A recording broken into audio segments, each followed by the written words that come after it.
You are listening to the Corporate Travel Show, your weekly guide to what's happening in the world of corporate travel. I am Snehal, co-founder of Zoliday. Let's get started.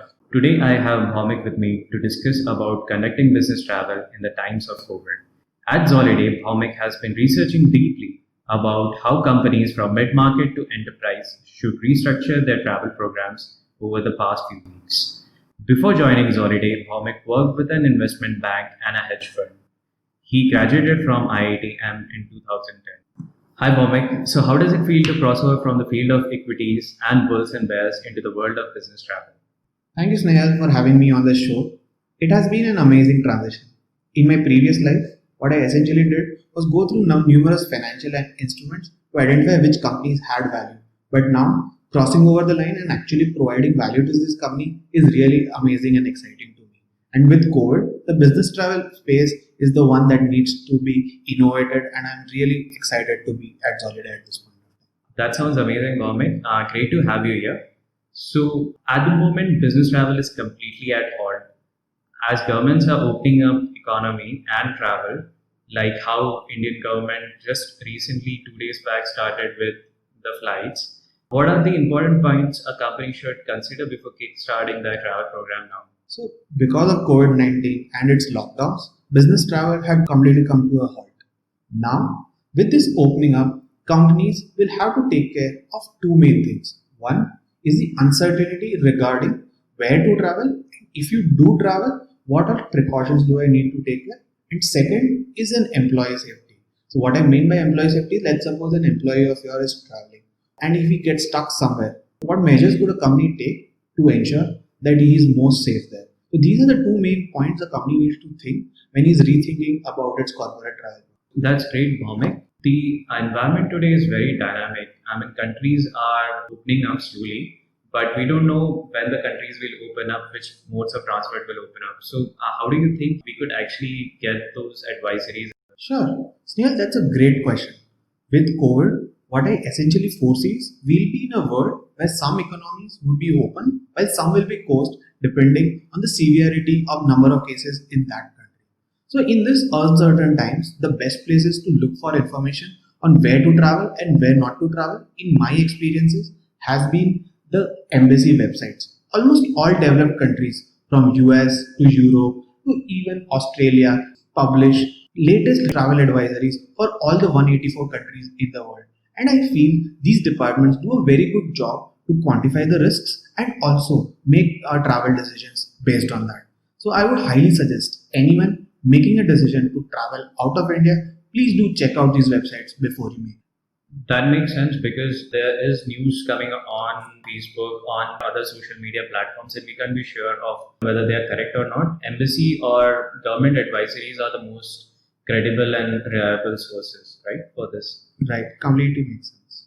So now moving on to travel policy, companies need to incorporate some changes, right? Because we can't go how it was going on previously, where anyone could raise a travel request, get approvals, and then get started with the travel. Companies might need to regulate or might need to restrict certain cities, I assume. So what do you think about that? Right. That's a great question, Nehal. How companies have been operating till this point of time is to set up company policies for travel and then follow them for years together.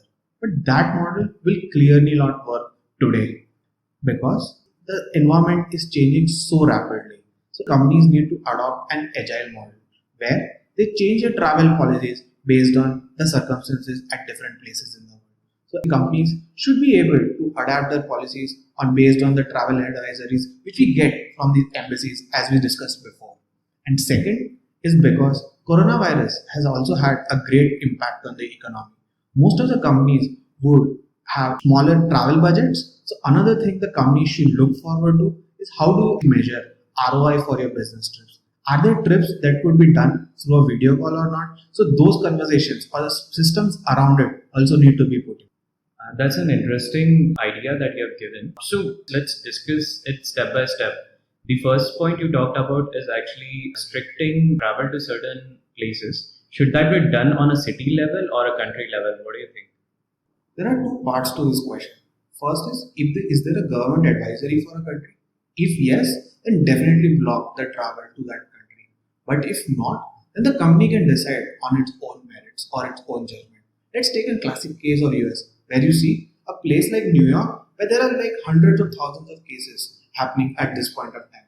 But vis-a-vis, if you compare California at this point of time, the curve has essentially flattened out there. So let's suppose if my business is in California, I don't want to lose out on that opportunity to increase my sales or revenue just because there were cases in New York. So in my opinion, if there are no government advisory, we should definitely restrict at a city level. That makes a lot of sense, Bhaumik. I feel travel admin should have the power to not just restrict travel before somebody raises a travel request, but also once the travel request is raised and it's in the approval process, so that somebody doesn't end up actually booking that travel, because then there would be some cancellation cost or uncertainty towards whether the business trip is happening or not. Bhaumik, you had actually mentioned about employee safety in the beginning of our discussion. What can a company do in today's time to take care of their employees when they're traveling? Right. So now, if you finally decide that your employee travel is absolutely necessary, then what I would do is take care of three main things. One is provide each of my employee with a traveler safety kit. This will have all the equipment that it require for him to be safe, from hand sanitizers to gloves to masks, and also have a booklet of information about the destination that he is going into. It should have information about things like, is there a quarantine necessary? Because as you see, right now there is a different quarantine requirements for different states in India. So the employee should know about that upfront, which hotels are safe to stay and which are not. And he should also have a good resource where he could reach out to the necessary people in case of an emergency. That could be the necessary emergency points within the company or outside the company. As most of the states in India today have dedicated helpline numbers for coronavirus. So he should have all of this information just at a click of a button away. And finally, if the company wants absolute safety of their employees, what they could do is tie up with emergency concierge services like international SOS. What this firm essentially does is they have resources in almost every country in the world. So if your employee gets stuck at any place in the world, they will make their entire wholehearted effort to extract your employee out of that emergency situation. Such a measure builds confidences among employees and gives them more power to travel and help increase the business for the corporate. That's interesting, Bhaumik. So you essentially discussed about three important points. The first one was providing a travel safety kit to all the traveling employees.